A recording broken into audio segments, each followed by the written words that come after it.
¿Quién mató al inocente? ¿Quién le produjo la muerte al Hijo si Él nunca había pecado? ¿Quién? Cristo se ofreció a morir, pero no tenía que morir. Él mismo no se quitó la vida. El diablo no podía matarle, los judíos ni siquiera lo tocaron, y los romanos solo lo crucificaron. ¿Quién mató al Hijo? ¿Quién ejecutó la sentencia de muerte sobre el Hijo? El único candidato para matar al Hijo es el Padre, el juez ejecutor del Calvario, que conste en la acta.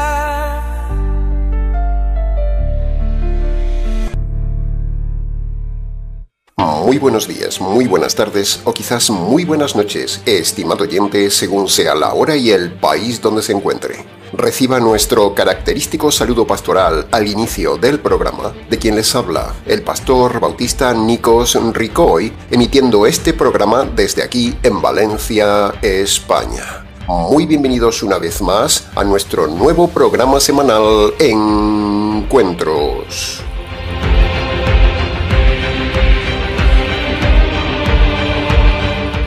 Estamos ya, estimado oyente, en el 16º estudio expositivo de la primera carta de Pedro, donde hoy estudiaremos los versículos 18 al 22, completando así el capítulo 3. Hemos pasado ya el ecuador de la carta de Pedro. Más de media carta analizada meticulosamente para usted. Como ya hemos dicho, la centralidad de la carta de Pedro es mostrar de forma única, como en ninguna otra parte del Nuevo Testamento, el verdadero sentido del sufrimiento en el cristiano. Pero, junto con la centralidad del tema del sufrimiento, Pedro toca también otros temas necesarios para la vida cristiana, tanto en doctrina como en conducta. Temas que hemos ido estudiando y seguiremos estudiando hoy de forma detallada para su mejor comprensión.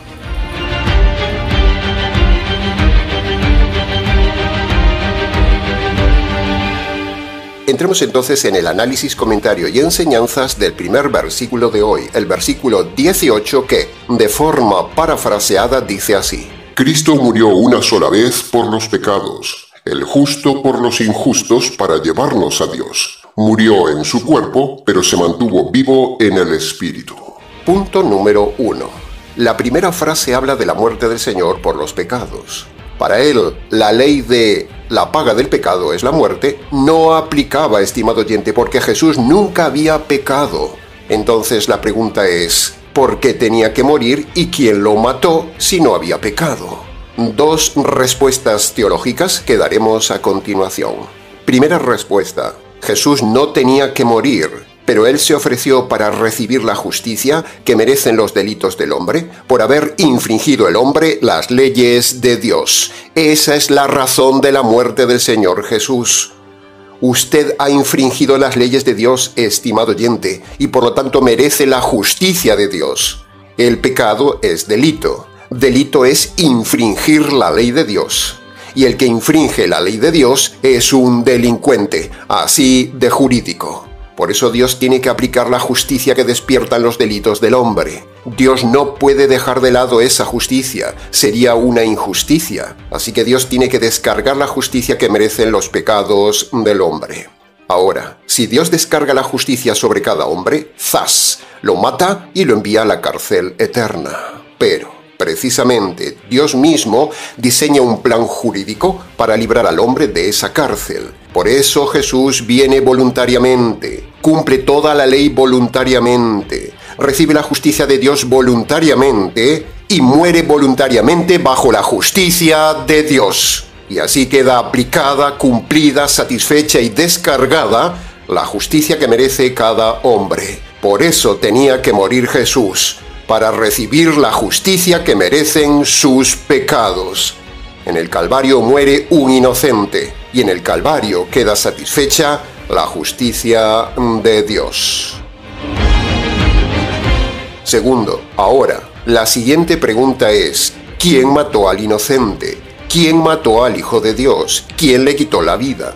¿Quién le produjo la muerte al Hijo de Dios si él nunca había pecado? ¿Quién lo mató? Él mismo no se quitó la vida, sería suicidio. El diablo no podía matarle, sería participar en la salvación.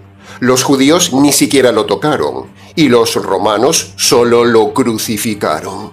Entonces, ¿quién mató al Hijo?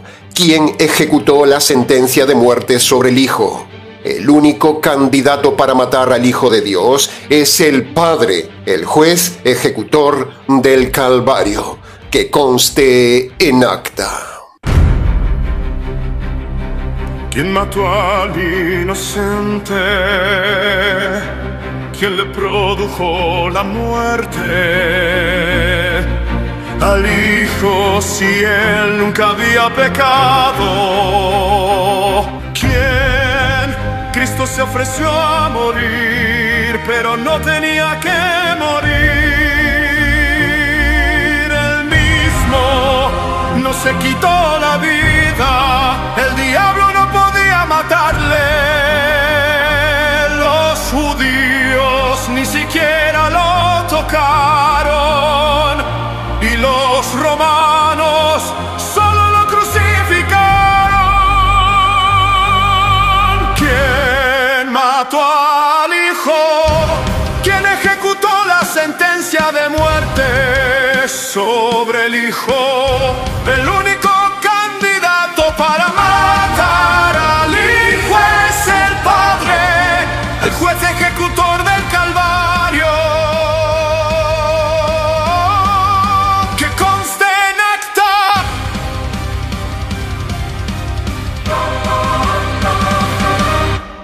Punto número 2.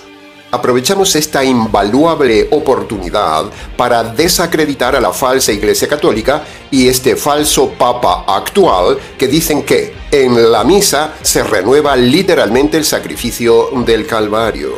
Pero el texto de Pedro y el libro de Hebreos dicen que Cristo no muere más. Cristo no renueva nunca su muerte. Solo murió una sola vez. Solo fue sacrificado una vez. Por lo tanto, no hay opción de renovación del sacrificio del Calvario, como dice la falsa Iglesia Católica. La renovación es repetición, y la Biblia dice que solo fue una vez su sacrificio. La blasfema Iglesia Católica, con el Papa al frente, ofende a Dios diciendo que la misa renueva el Calvario. Cristo tiene un cuerpo físico, señores teólogos católicos, y no se separa de su cuerpo para meterse en una hostia que se pudre con el tiempo. Por lo tanto, la doctrina de la Eucaristía, la misa y el sagrario son pecado. Es contrario a la lógica, es contrario a las leyes físicas y es contrario a la palabra de Dios. Es herejía en estado puro. Para preguntas del tema, escríbanos.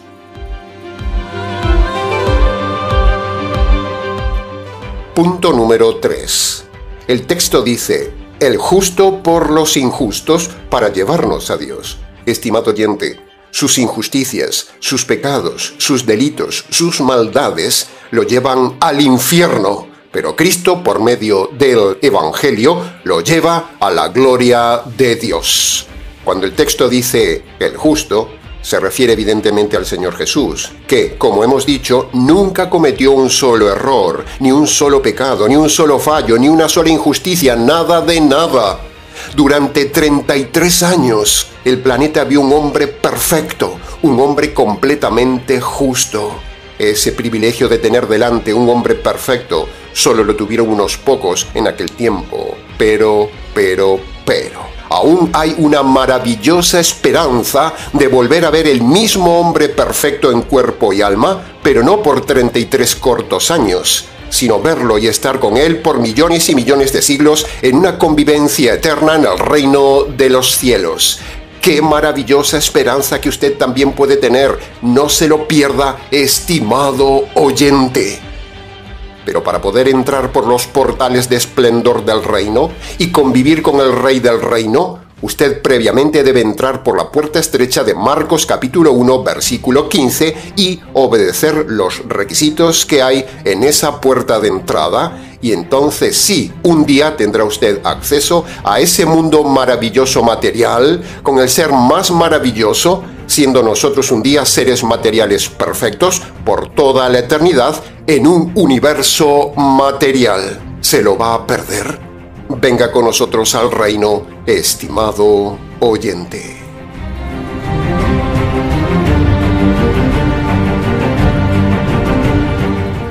Punto número 4. Cuando el texto se refiere a los injustos, se refiere a los millones y millones de seres humanos a lo largo de las generaciones. Se refiere a todos los hombres, se refiere a usted. Por mucho que usted esté metido en una iglesia o se crea buena persona, una iglesia no le hace justo, no lo hace cristiano, no lo hace salvo. Al contrario, lo hace más injusto ante Dios. Y esa palabra injustos incluye también a María, la madre de Jesús, la cual también cometió injusticias. Y por eso ella no es inmaculada, sino pecadora. Si María fuera inmaculada, Pedro no diría injustos en general, sino diría excepto María. Ella necesitó también creer en su Salvador y reconocerse miserable ante Dios para ser salva, tal como dice Lucas capítulo 1, versículo 47. Mi alma canta la grandeza del Señor, y mi espíritu se regocija en Dios mi Salvador, porque ha mirado la miseria de su sierva. Ahí están los dos requisitos de salvación de María. Primero, María reconoce a Jesús, su Hijo, como el Salvador. Y segundo, María se reconoce miserable ante Dios. Bendito sea Dios que se acordó de la miseria de los injustos. Bendito sea Dios que no acortó su paciencia sobre los injustos. Bendito sea Dios que nos dio una oportunidad a los injustos. Bendito sea Dios que por medio de su evangelio nos convierte en justos. ¿Está usted transformado en una persona justa o sigue cometiendo injusticias? Si usted comete injusticias, no es justo. Usted es injusto. Y si usted es injusto, a usted le espera la cárcel eterna. ¿Cómo son sus obras, estimado oyente? ¿Son justas o son injustas? Si usted es injusto en su casa, en su matrimonio, en su doctrina, con sus hijos, con sus empleados, con su pastor, con su familia, con los hombres, si usted es injusto, entonces usted es una raza de hombres perversos que le espera el castigo eterno por ser injusto. El Dios de justicia juzgará sus injusticias, y si usted muere con sus injusticias sin perdonar, usted será aterrorizado por toda la eternidad. Usted será torturado físicamente por toda la eternidad. Usted será torturado en su alma por toda la eternidad si no pasa de ser injusto a justo por medio del Evangelio.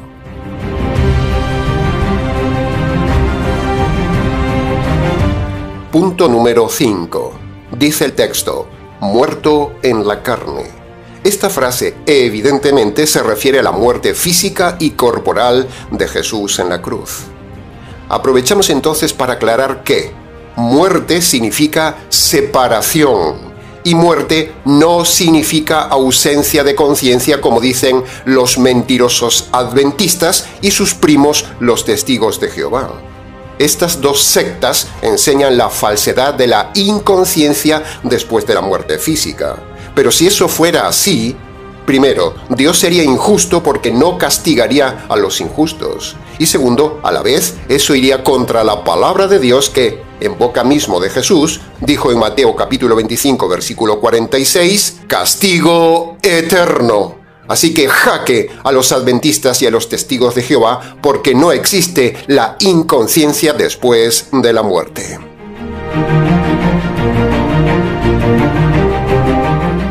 Y punto número 6 del versículo 18. La última frase del versículo 18 dice, vivo en el Espíritu.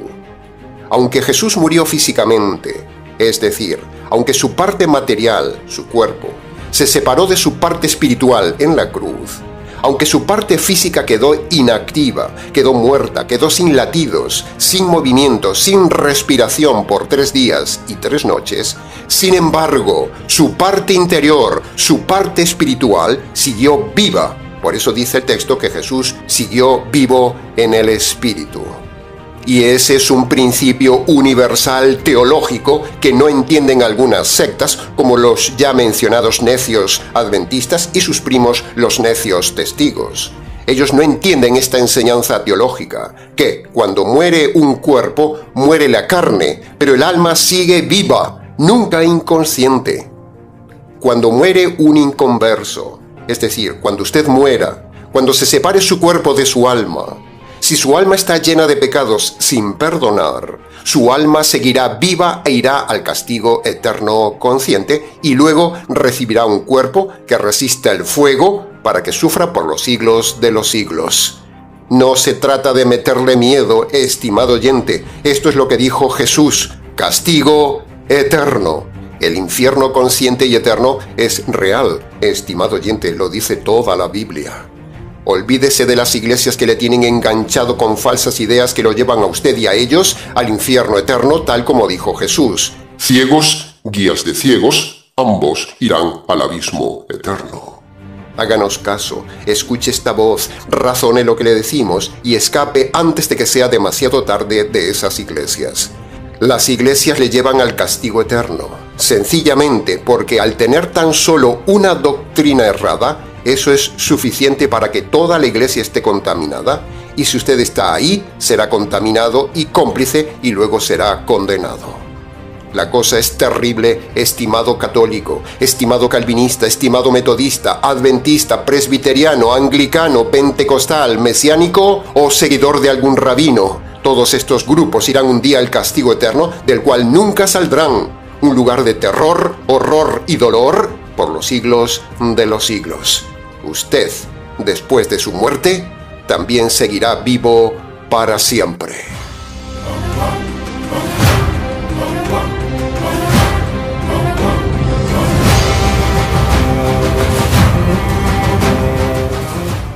Entremos ahora en el análisis, comentario y enseñanzas del versículo 19 y la primera parte del versículo 20 que dice: Cristo fue y predicó a los espíritus encarcelados, los que en otro tiempo fueron desobedientes al mensaje de Dios. Punto número 1. Este es uno de los pasajes más polémicos de todo el Nuevo Testamento. El texto parece enigmático y ha generado muchas interpretaciones teológicas.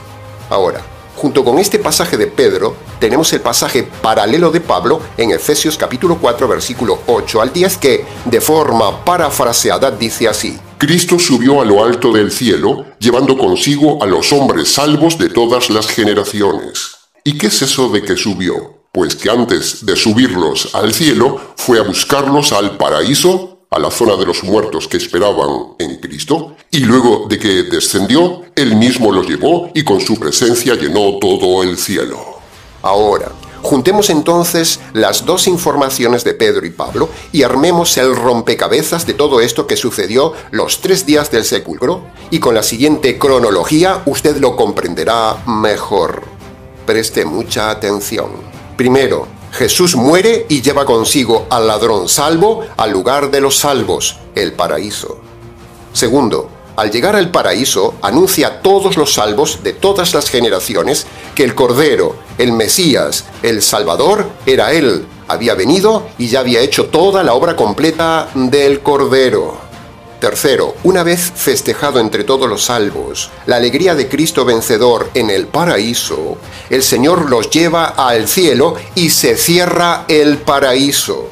El paraíso era un lugar temporal precioso, pero era un lugar en espera de la obra acabada de Cristo. Ahora el paraíso ya no existe.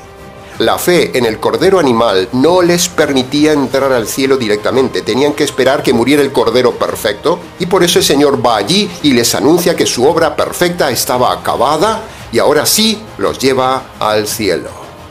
Cuarto, junto con los salvos que lleva al cielo, Jesús también lleva su sangre al templo del cielo.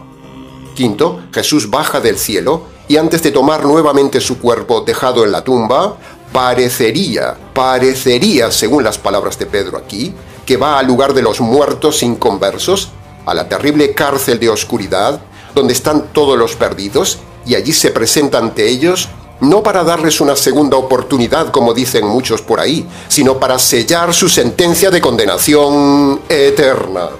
Sexto, Jesús vuelve a tomar su cuerpo el sábado, después de las 6 de la tarde, hora judía, y entonces resucita.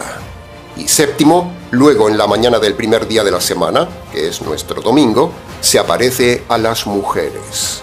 Esta sería la cronología de todo lo que sucedió los 3 días y las 3 noches después del Calvario. Para preguntas del tema, escríbanos.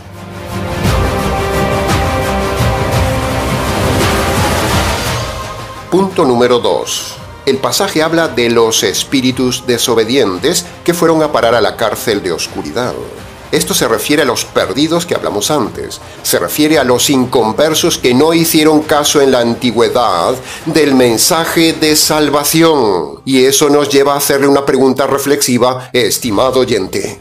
¿Es usted un desobediente igual que aquellos hombres de la antigüedad? ¿Está usted desobedeciendo día tras día el mandato de convertirse? ¿Está usted dilatando o rechazando la salvación?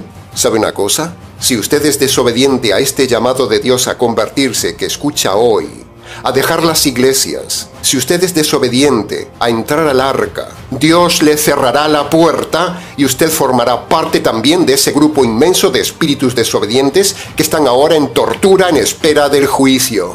Así que sin más palabras, reflexione, estimado oyente, sobre este pasaje, a ver si usted está siendo desobediente. No vaya a la cárcel de los infiernos, no sea desobediente, no sea necio como aquella generación. Obedezca el mandato actual de Marcos capítulo 1, versículo 15. No haga como la generación desobediente, indiferente, burlona de los días de Noé. ¿Sabe dónde está esa generación ahora? Está en un lugar de oscuridad y tormento. En el arca de Noé solo había una puerta. Así que escuche la voz de este moderno Noé que le habla y entre en el arca de la salvación por la única puerta que hay. Marcos capítulo 1, versículo 15. No hay más puertas de salvación. Para preguntas del tema, escríbanos.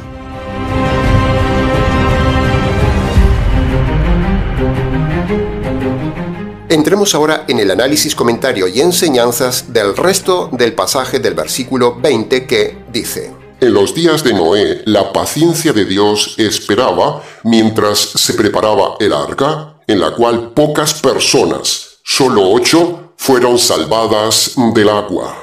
Punto número 1. Hablar de los días de Noé es lo mismo que hablar del diluvio. El tema del diluvio es fascinante, estimado oyente, desde todos los puntos de vista que se lo vea. Pero no tenemos tiempo de extendernos en este programa para dar las evidencias de un diluvio universal que sí existió, como todas las culturas lo confirman. Pero si la Biblia en boca de Moisés, Jesús y Pedro lo dicen, es suficiente. Eso significa que el diluvio universal fue verdad. Dios se cansó de la humanidad, se cansó de su maldad y la destruyó. La Biblia, la evidencia científica y los fósiles demuestran que Dios un día castigó toda la maldad humana con agua.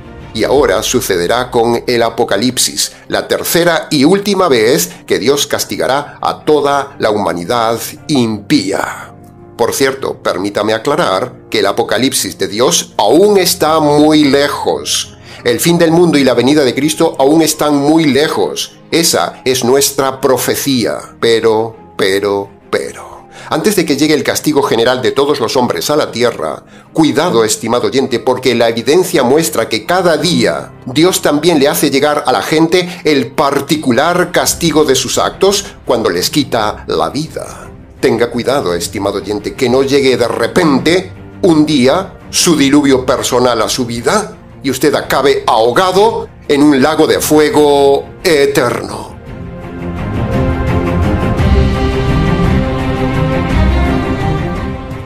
Punto número 2. Pedro nos habla de la paciencia de Dios, el juez. Dios es juez, estimado oyente, y está teniendo paciencia con los hombres delincuentes. Los hombres están en libertad condicional ante Dios en espera de su sentencia. Su sentencia está dictada ya, culpable por sus delitos. Un juez puede dilatar una sentencia. Lo que no puede hacer un juez es tener misericordia y amor sobre el delincuente y no aplicarle la justicia. Eso no lo puede hacer un buen juez. La Biblia dice que todos los hombres son delincuentes por cometer delitos al romper la ley de Dios. Por lo tanto, Dios el juez no puede tener misericordia ni amor al hombre, como dicen los falsos pastores. Dios tiene paciencia con el hombre hasta que se le acabe la paciencia con el hombre y vaya matando a cada uno de los hombres. La muerte de un hombre es el fin de la paciencia de Dios. Dios tendría que matar a todo hombre ya en la adolescencia, cuando salen de niños y empiezan a pecar. Pero, Dios aplica otra ley, una ley que detiene la ley de la muerte, y es la ley de la paciencia. La ley de la paciencia es más fuerte que la ley de la muerte. Por eso usted aún vive a pesar de sus pecados. Pero cuando Dios quita su paciencia, entonces, ¡zas!, el hombre caerá muerto. Usted caerá muerto. Cuando usted ve que alguien muere, es porque la paciencia de Dios se terminó en esa persona. Así que tenga cuidado, aprenda, reflexione, tiemble cuando alguien muere, porque es un aviso para usted.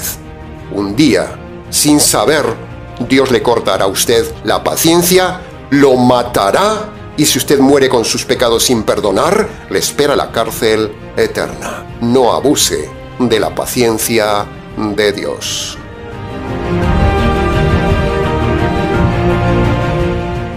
La única razón por la cual usted vive y este planeta aún existe es por la paciencia de Dios y por el Evangelio de Dios.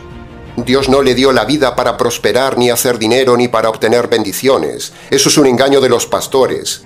La vida que usted tiene, la paciencia de Dios sobre sus pecados, es para que usted tenga tiempo de buscar a Dios, buscar la salvación de Dios y buscar el perdón de los pecados por medio del Evangelio de Dios. La verdadera vida está después de la muerte, no está en esta vida. Esta vida Dios la dio para prepararnos para la otra vida. Se lo repito. La verdadera vida está después de la muerte, no en esta vida. Esta vida Dios la dio para prepararnos para la otra vida. Por lo tanto, jaque a los predicadores de la prosperidad, a los predicadores de la buena vida, a los motivadores, a los de las bendiciones, a los psicólogos, a la gente de la cienciología y a todos esos que solo buscan la prosperidad en este mundo. El que busca la prosperidad, un día tendrá una terrible eternidad.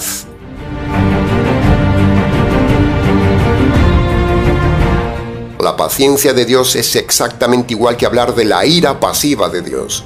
Dios está enfurecido con el hombre. Su furia se desata ante tanta perversión humana, tanta maldad, tanta injusticia, tanto dolor causado por unos pocos, tantos políticos ineptos, tantos perversos, tantos abortos, tanta inmoralidad, tanta perversión, tantos jueces corruptos, tanta humanidad religiosa.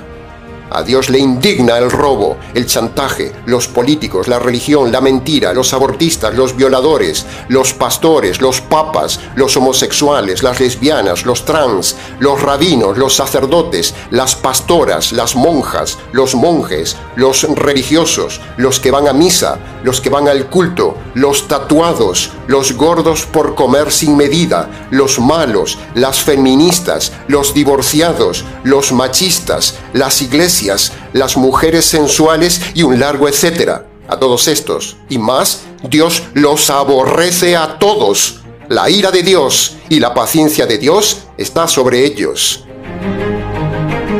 Este mundo no merece la paciencia de Dios, solo merece la ira y la justicia de Dios. Pero bendita sea la paciencia de Dios, que nos permite obtener el perdón de los pecados, la absolución de los delitos y aún encima entrar a un reino de felicidad eterna. Y todo esto por medio del Evangelio.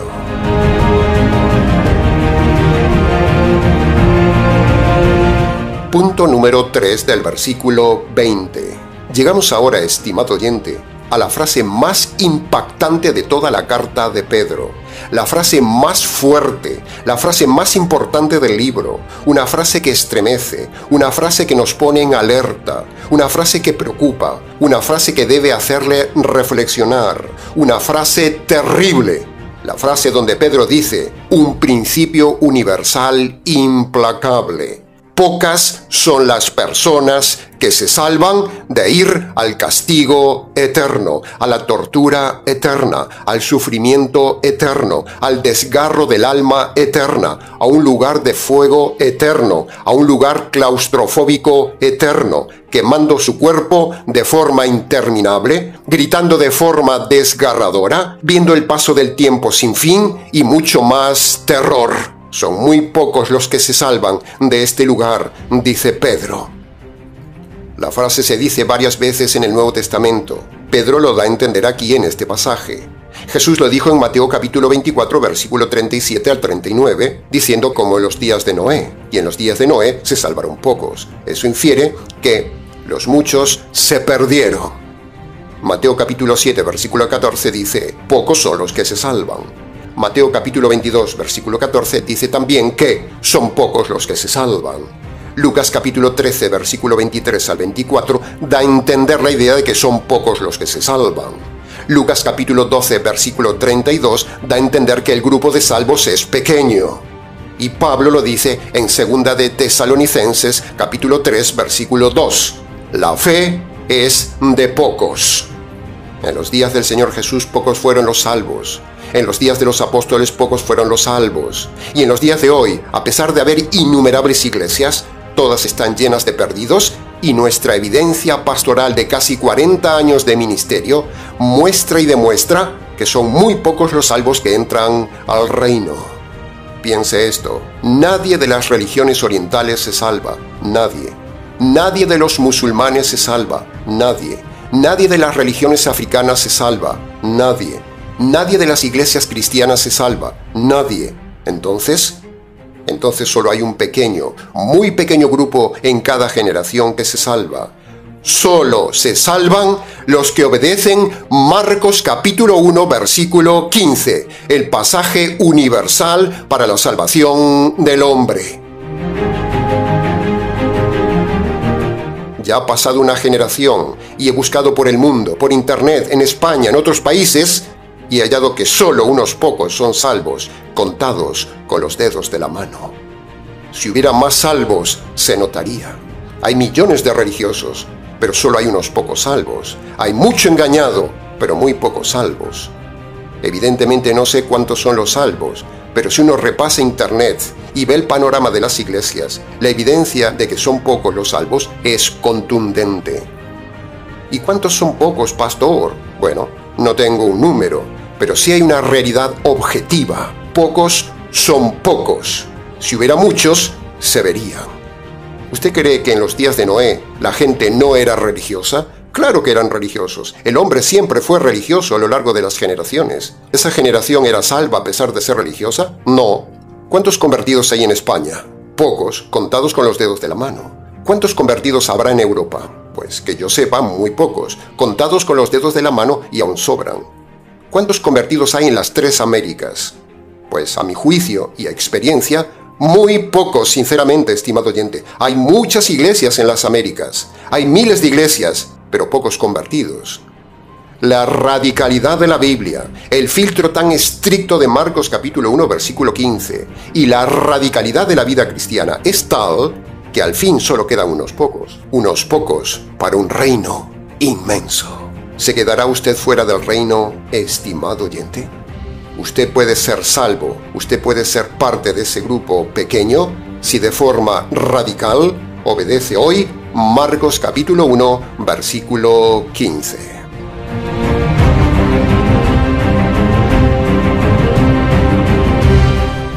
Entremos ahora en el análisis, comentario y enseñanzas del versículo 21 que dice: Aquel agua del diluvio representa el agua del bautismo que ahora nos salva. El bautismo no consiste en limpiar el cuerpo, sino en tener una conciencia limpia delante de Dios. Y esta salvación es por la resurrección de Jesucristo. Punto número 1. Cuando uno lee este pasaje, no puede menos que enojarse con Pedro. Sí, ha oído bien. Enojarse con Pedro, tal como un día también lo hizo Pablo con Pedro. Enojarnos por escribir un tema tan importante de forma tan complicada, sin explicación alguna y dando lugar a errores doctrinales. Es cierto que el Espíritu Santo es el que revela las ideas, en este caso a Pedro, como se lo da a todos los apóstoles.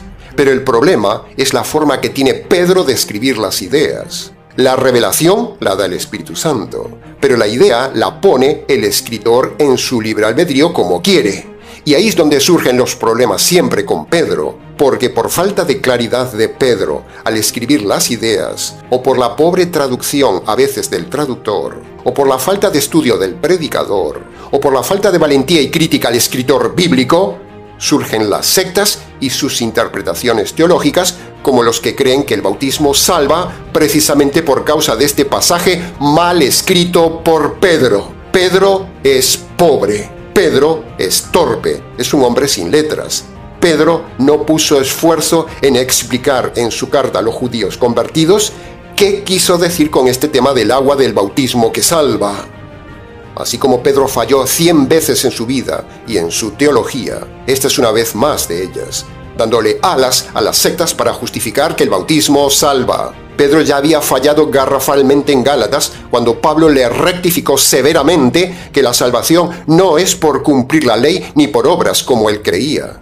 Y en este caso, Pedro, el pobre, vuelve con los problemas de doctrina diciendo aparentemente que el bautismo salva. El texto parece que dice que el bautismo salva, pero eso es falso, y por causa suya surgen las sectas. Y una de esas sectas es la ramera Iglesia Católica, que ha matado gente por defender que el bautismo salva. También están las sectas pentecostales que dicen que el bautismo perdona los pecados y salva, precisamente por culpa de este pasaje de Pedro. Por mucho que parezca que Pedro aquí diga que el bautismo salva, y en Hechos capítulo 2 versículo 38, que el bautismo perdona los pecados, por mucho que lo diga este apóstol Pedro, nosotros decimos que no, que eso es un error teológico de Pedro, o como poco, una pobre explicación del tema, porque Pedro es pobre. Señoras y señores oyentes, el bautismo no salva a nadie, aunque lo diga Pedro. Lo que salva es Marcos capítulo 1 versículo 15, dicho por el Señor Jesús. Punto.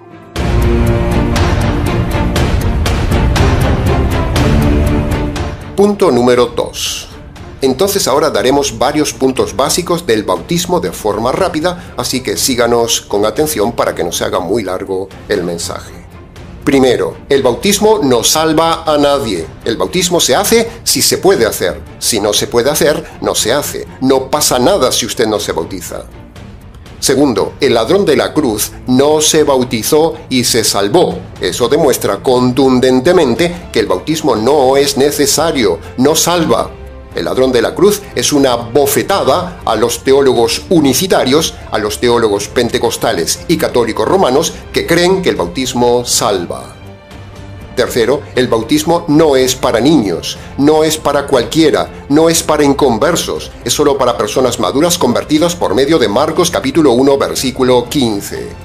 El bautismo no salva a nadie, así que tenga paz. Cuarto, el bautismo es un acto evangelístico donde el que se bautiza le dice a la gente: mirad lo que ha pasado en mi vida, estaba muerto en mis pecados y ahora tengo nueva vida por medio del evangelio. Quinto, el agua no tiene ningún poder, estimado oyente, el agua no quita los pecados como dicen los unicitarios, el agua es materia, el agua no tiene ningún poder espiritual, así que tire todo lo que tenga en casa material religioso, estampitas de los santos, estampitas de la Virgen, imágenes de yeso, imágenes de los santos, cuadros de la Virgen, imágenes de Cristo crucificado, o cosas para protegerse de los espíritus, etcétera, etcétera. Todo eso es pecado. Tírelo a la basura, sea libre de la superstición religiosa material. En fin, lo sustancial del bautismo está dicho. Para preguntas del tema, escríbanos.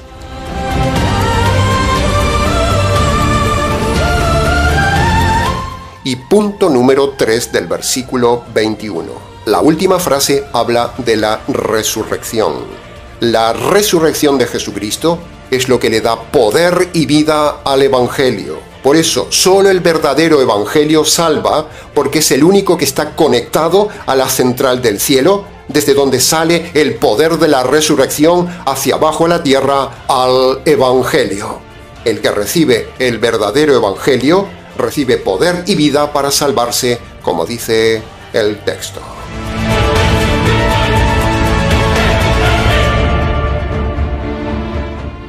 Entremos ahora en el análisis, comentario y enseñanzas del último versículo de hoy, el versículo 22, que dice: Jesucristo subió al cielo, está a la diestra de Dios, y a él están sujetos ángeles, autoridades y potestades de los cielos. Punto número 1. Dice, Cristo subió al cielo. ¿Qué es el cielo? Bueno, el cielo es un lugar literal, inconmensurable y maravilloso, donde ahora mismo están las personas de la divinidad, los ángeles de todo rango y los salvos sin cuerpo. En el cielo hay también un templo, hay un trono y está el arca de la alianza que fue llevada al cielo por Dios para que no haya ninguno que quiera hacerse el Indiana Jones. Dios no iba a permitir que la negligencia de los judíos hiciera que el arca de la alianza cayera en manos de los impíos. Apocalipsis nos dice que el arca de la alianza no está en Jerusalén, como dicen algunos iluminados rabinos, ni tampoco está en Etiopía, como dice la iglesia de Etiopía, ni está perdida, como dicen las películas y los documentales. El arca de la alianza, el arca de Dios, el arca de Israel, dice claramente Apocalipsis capítulo 11, versículo 19, está en el cielo. El templo de Dios fue abierto en el cielo y el arca de su pacto se veía en el templo. Ve, ahí lo tiene, estimado Indiana Jones. El arca está en el templo del cielo. Pero los iluminados y errados rabinos y los tontos seguidores de los rabinos judíos siguen buscando debajo de Jerusalén un arca que allí no está. Y junto con el arca y el templo en el cielo, hay también un trono, como dice el texto de Pedro. Por lo tanto, si hay un trono donde Cristo está sentado, y la Escritura dice que Él está a la diestra de Dios, es porque eso es así. Punto. Punto número 2. El texto habla de otros seres. Y tal como otras veces hemos dicho en el canal, cuando se nos habla de estos seres, eso despierta la imaginación, despierta la curiosidad de conocer esos mundos y esos seres. La Biblia nos entusiasma con ese lenguaje, el lenguaje de otros mundos y de otros seres que no están en esta tridimensión galáctica. Tiene que ser fascinante ese mundo variado de seres, estimado oyente, tiene que ser fascinante. El libro de Ezequiel nos da una leve descripción de esos seres, como hemos descrito en su día en un vídeo titulado Como en los días de Ezequiel, que le invitamos a verlo.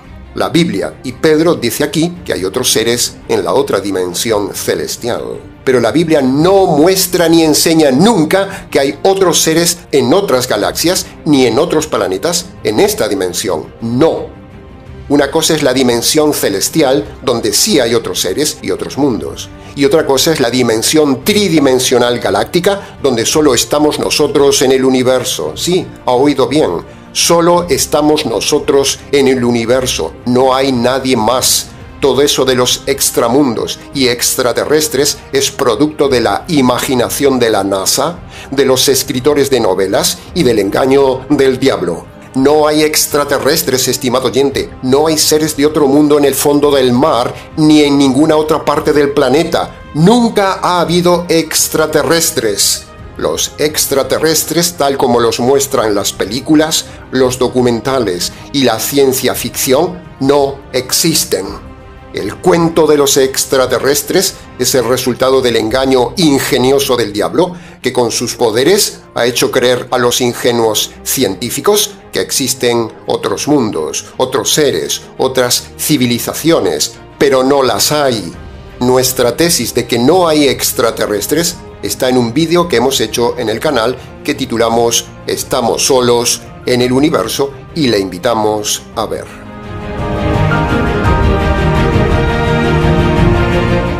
Razone esto conmigo, estimado oyente. Este universo se estropeó con el pecado y rebelión de Adán y Eva.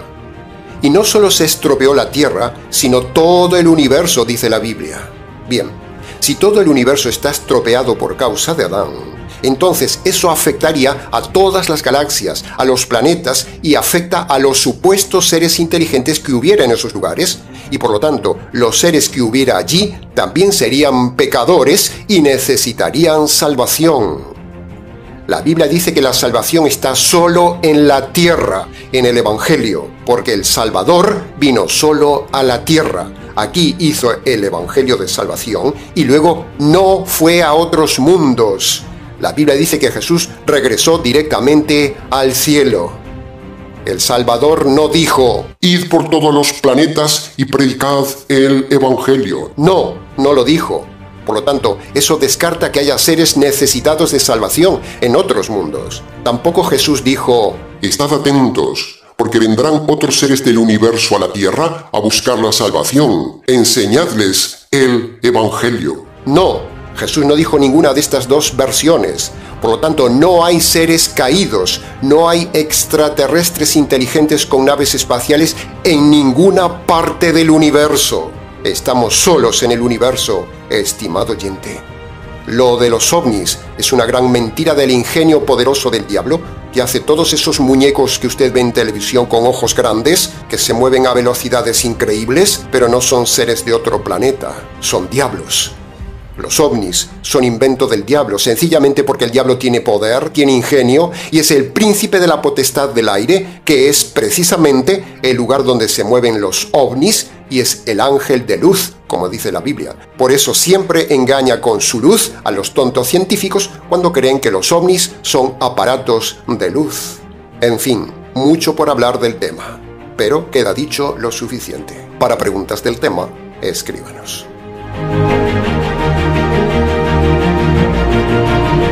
Y punto número 3 del versículo 22. Ahora bajemos a la tierra y veamos la enseñanza práctica, aplicativa y concreta para usted con la última frase del pasaje. La pregunta es: ¿está usted sujeto a Cristo? Estar sujeto a Cristo empieza con aquella frase de Pablo en Hechos capítulo 9, versículo 6 que dice: Señor, ¿qué quieres que haga? ¿Está usted sujeto a lo que manda Cristo en el Nuevo Testamento? ¿Se da cuenta de la dimensión de este pasaje? Si el versículo dice que los ángeles, esos seres tremendos en poder, se sujetan al Creador, Cristo, ¿quién es usted para no sujetarse a su Creador, estimado hombre rebelde? ¿Quién es usted para rebelarse contra el Creador? ¿Sabe usted la que le espera si no se sujeta a Cristo? ¿Quién es usted para desobedecer la orden escrita del Creador? ¿Ha pensado en las consecuencias de no sujetarse a Cristo en la tierra? ¿Se ha puesto a pensar en esto? Pero pastor, yo estoy en una iglesia cristiana, yo estoy metido todo el día en la iglesia, yo me congrego cada domingo, yo creo que estoy sujeto a Cristo, yo hago todo lo que me manda mi pastor, mi pastora, mi rabino, mi sacerdote. Mi pastor me dice que él enseña correctamente la palabra de Cristo.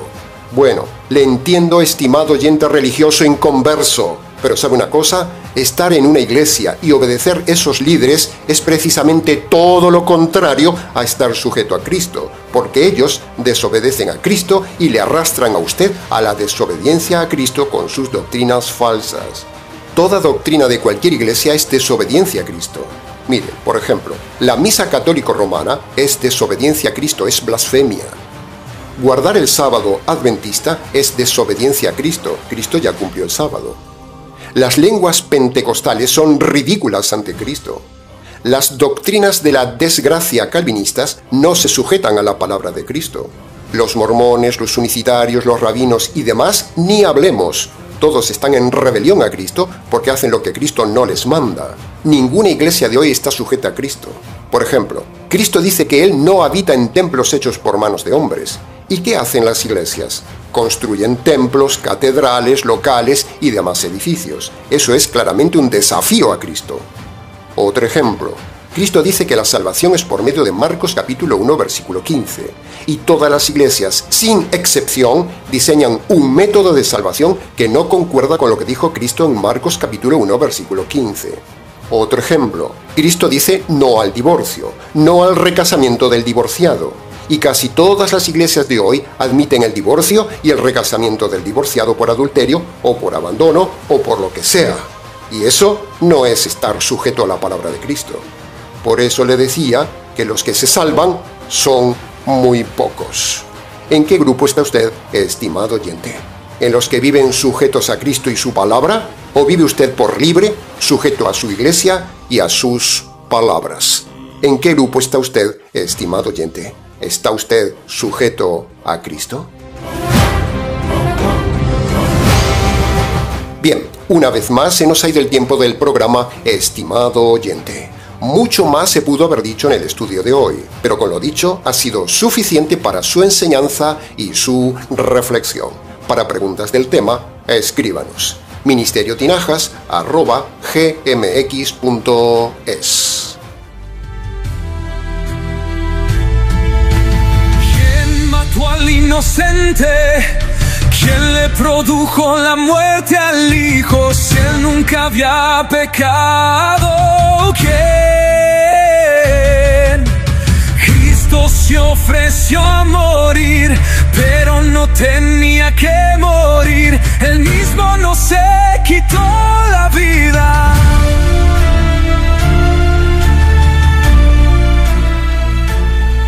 El diablo no podía matarle. Los judíos ni siquiera lo tocaron y los romanos solo lo crucificaron. ¿Quién mató al Hijo? ¿Quién ejecutó la sentencia de muerte sobre el Hijo? El único candidato para matar al Hijo es el Padre, el juez ejecutor del Calvario. Que conste en acta. Nada más por hoy. Terminamos el programa animándole a colaborar con el Ministerio Tinajas. Necesitamos su ayuda. Ayúdenos a ayudar. La mies es mucha y los medios son pocos. Muchas gracias por su ayuda.